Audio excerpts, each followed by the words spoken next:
Hey, welcome to Talking 360. I'm Tony Scott, and with me is a young man named David Glover. David Glover, I'm assuming, David, first of all, how are you, man? I'm good, man. I'm good. Good, good. I'm assuming that growing up, man, you were the go-to guy that people went to for advice. Because usually people who are in the counseling field, I always noticed that growing up, they were always the go-to person. They were the voice of reason in that circle. Was that the case with you, man? Yeah, it ended up being that way because I was raised predominantly by females, so I always had that soft, compassionate side, and I always had that voice of reason and just thinking about what my grandmother would say Right. in certain circumstances. I heard that. Well, David is a native of Niagara Falls, New York. Graduated from Niagara University with a Bachelor of Arts in Social Science and Masters in Counseling Education in the Baltimore area right now, but he's dedicated himself to saving others, serving others in the education field as well as the human service field. And I mean, you've been a social worker, you've been a child care worker, you've been a program aide at the Psychiatric Adolescent Unit at Niagara Falls Memorial Medical Center. You've been a residential aide at Horizon Village Drug and Alcohol Rehab. I mean, you've done it all, man. You've done it all. And he has actually written a book. Now, this book is like no other, nothing that you've heard about before. This book is very unique in lots of ways. Hold on, let me close this out right here. And the book is called Cocktail Conversations by the Controversial Counselor, who is David Glover. So David, where did you get this gift? When did you realize that I have a knack for giving out pretty good advice?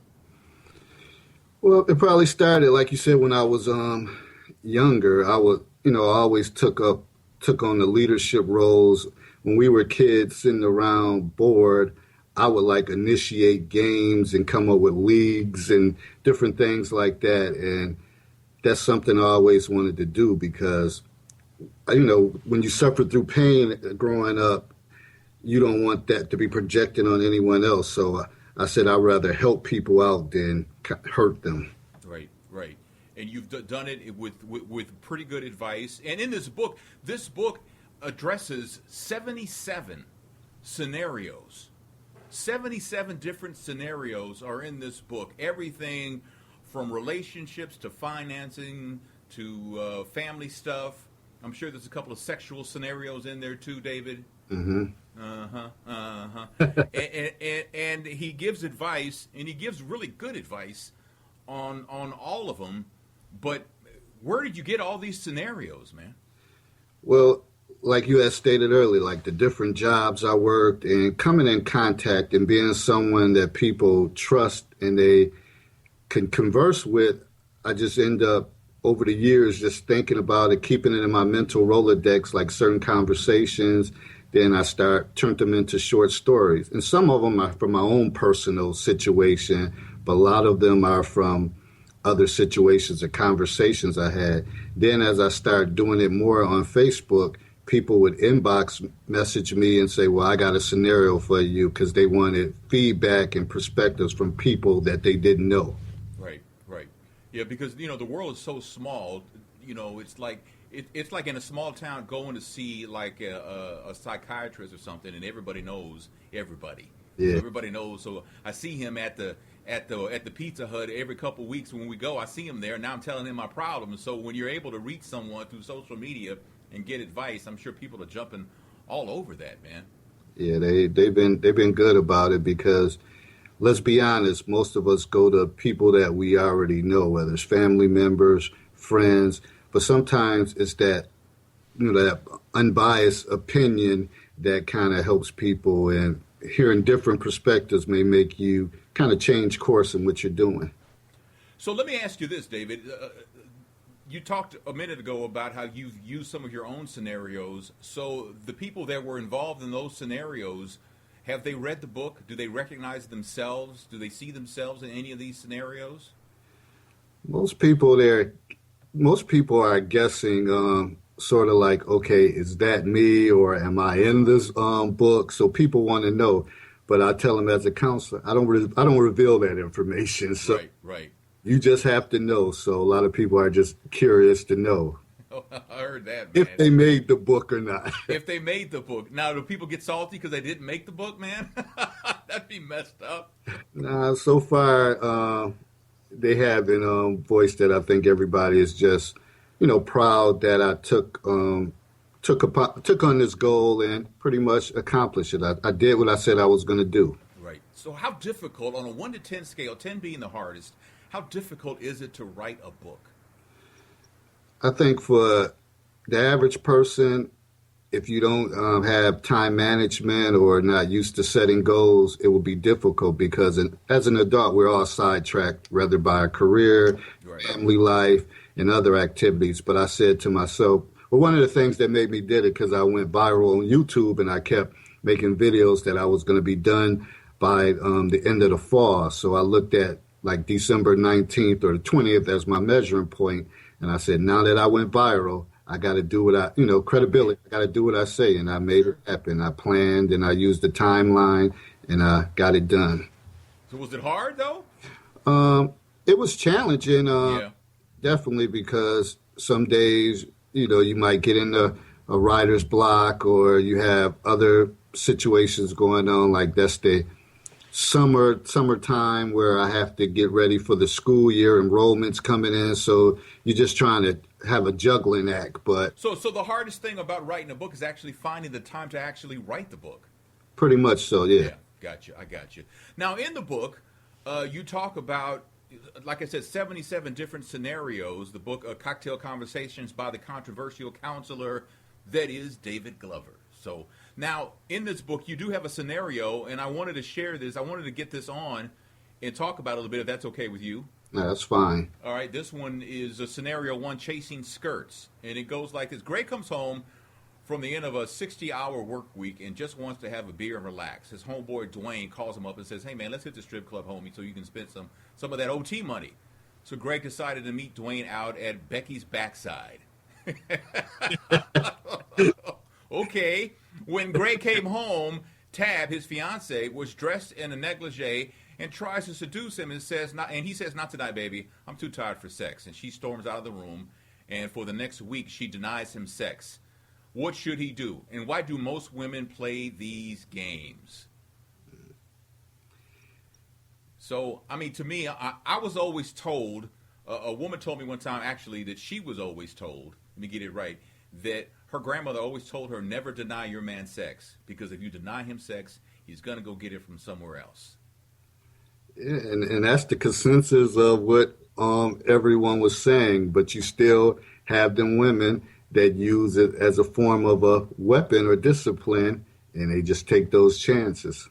Yeah, and I think I think in a relationship there's give and take, and I think that sometimes when a man wants sex from his woman, and she's been at work, she came home, she from work, then she left to go pick up the kids.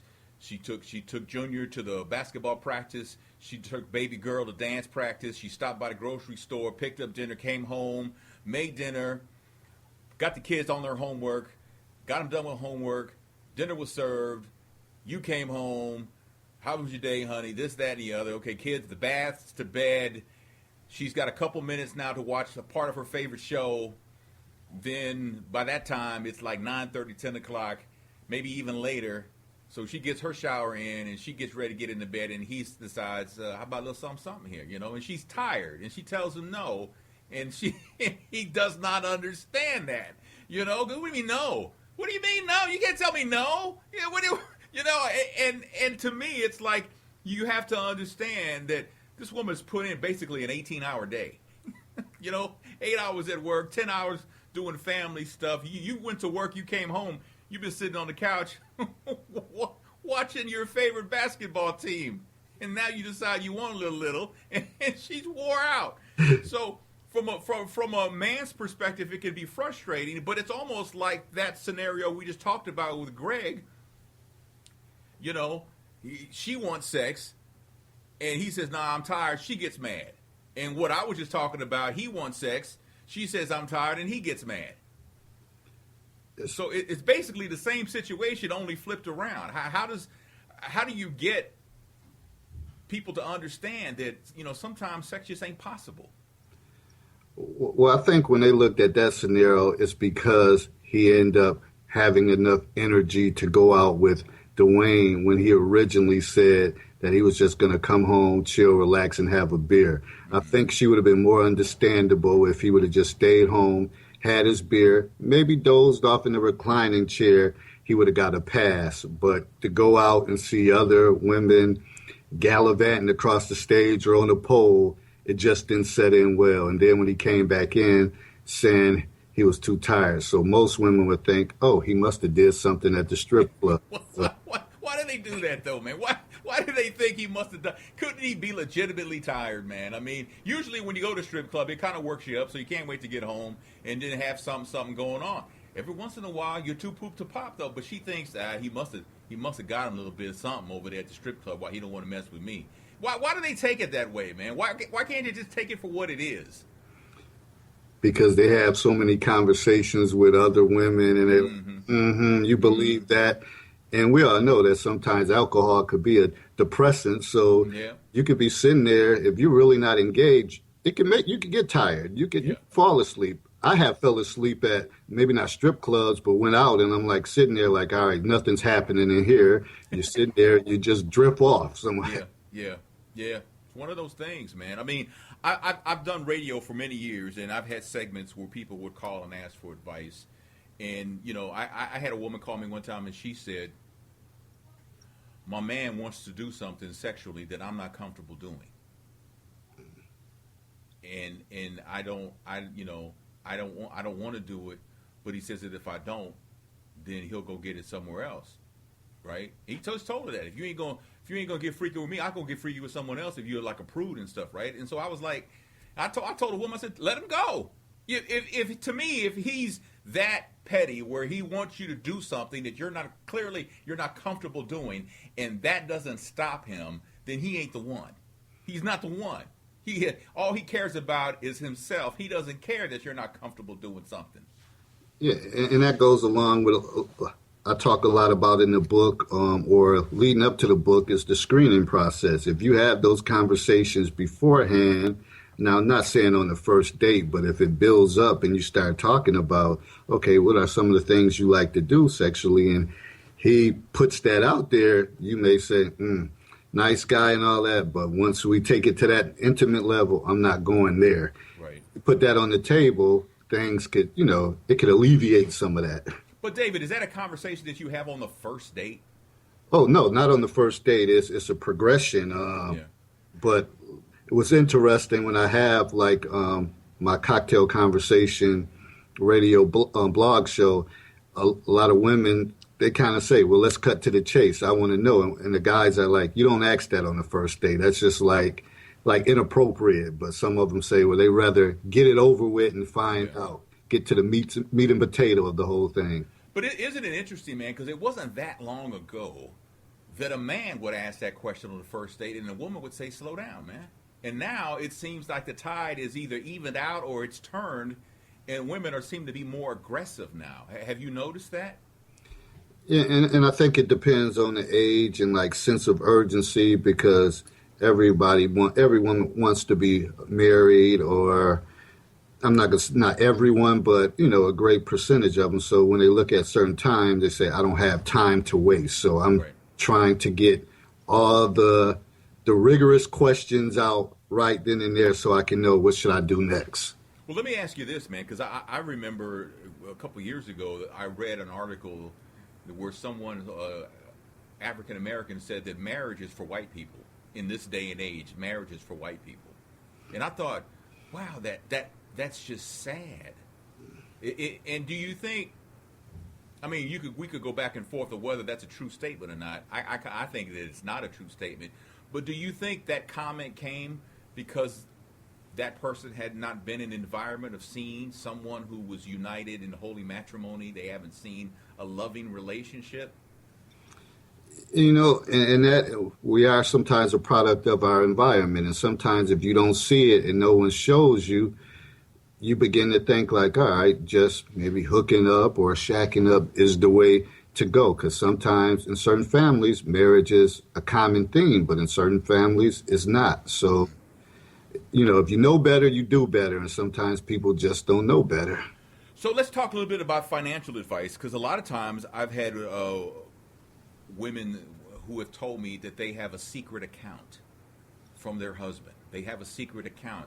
And the woman doesn't even work. So essentially what she's done is the money he's brought home, and I understand it's their money, but the money he's brought home, she has socked away some for herself in case this don't work out. Not to me. Yeah. To me, that's wrong on so many levels. I mean, because to me, you're not supposed to keep secrets from your spouse, right? My wife and I have no secrets, to my knowledge. I mean, we don't have any secrets. In fact, as a sidetrack, my cell phone, if it rings, I tell my wife to answer it. If I'm in the bathroom or I'm in another room, answer the phone. I got no secrets. Answer the phone. She knows the password to my phone because I gave it to her to check on something, and I'm sure she's remembered it. But she can check on my phone. She's not gonna find nothing. There's nothing there. I mean, but I've had people tell me that they don't want to share their phone with their spouse because that's their little piece of the world. That's their little piece of the world for themselves, and they want to hold on to it. What side of the fence are you on with that? Well, I mean, I guess, and I can see where people would say that they was, you want to have something that you may say that's my private thing, and I've heard women say that they'll say that's my phone, that's his phone. He shouldn't go through my phone. I don't go through his. So it's one of those things until you get to that point, and it's all about trust. And then again, something I think it has a lot to do with control. Some people say, they, like you said, they still want to have that control. Like, this is something that's mine, that has my information in here, so I want to control that piece. Mm-hmm. Mm-hmm. Well, I mean, the only reason why I have a password on my phone is because I have the Find My Friend feature on there, where I have my daughters. I can see where they're at, and the only way, and I don't want to have to keep logging in. So if you create a password, you ain't got to log in every time. That's really the only reason why I have a password. But everybody has it, and of us here I have an older daughter who lives in Texas, but the four of us who were here, my two younger daughters, and my wife and myself, we are all on each other Find My Friend app, so we can always know where each other is if we need to. Now, we don't go tracking them to see where they're at, but if we need to, because to me, it's not a trust thing. It's just an ease of mind thing. Like if the weather's bad, they can track me coming home to make sure that, I'm not stalled somewhere or something like that. I mean, that's how we look at it. Some people say, yeah, that ain't how your wife's looking at it. I'm like, you don't even know my wife. Don't drag my marriage into the mud just because you're pathetic and unhappy. And they look at me like, I can't believe you just said that to me. But I mean, to me, it's like, and I've said this over and over again to people who have asked me for advice when they've gone through their significant other's phone. And I tell them every time, when you go through your significant other's phone behind their back, your relationship is pretty much done. Yeah, I mean, when it gets to that point, then and you're looking for something, they always say, if you look, you shall find. So, and if it gets to that point, that you're threatening, you're skating on thin ice, pretty much. Yeah. And these are the kind of things that are in the book. Am I right? Yes, definitely. It's different scenarios about that. In one case, it was one I could think of. I should know the title. It's okay. There's 77 of them, man. It's like having 77 children. You can't know all their names. You should, but you can't. That's true. Well, in this case, it was like it was New Year's Eve, and the husband, he was engineer. They went out Christmas party. He got a little saucy, fell asleep. Phone is going off. His wife decides to answer. It was a text message, and then when she looked into it, it was some pictures of naked men. So now she like, oh, like what's going on here? So you hear that, Elizabeth? I'm coming to join you, honey. Wow. So people, when people responded to it, they were saying like, why did she go in his phone? And then some people like, it should be an open book. Like she had a right to. So when she finally came around asking him, he said it was a joke from his buddies at work. So people thinking like, why would grown people joke like that? So it opened up a good dialogue, and the way I concluded it was saying that it really wasn't a joke. Wow. He had issues with he had things going on. Right. Yeah. Oh, in your opinion, he has things going on. Yeah, that's how I kind of Okay. I got you. concluded the situation. Well, the book is interesting as all get out, man. Cocktail Conversations by the Controversial Counselor. That's David Glover.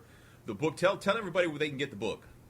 You can get the book. Well, if you want a personal signed copy, I just tell them to email me at dglove32@yahoo.com, and they reach out to me, and then I'll get their information, tell them information about the book.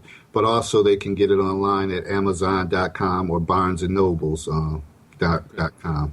Okay, very good. And where are you on the interwebs, man, where people can send you a scenario looking for advice? Can people do that?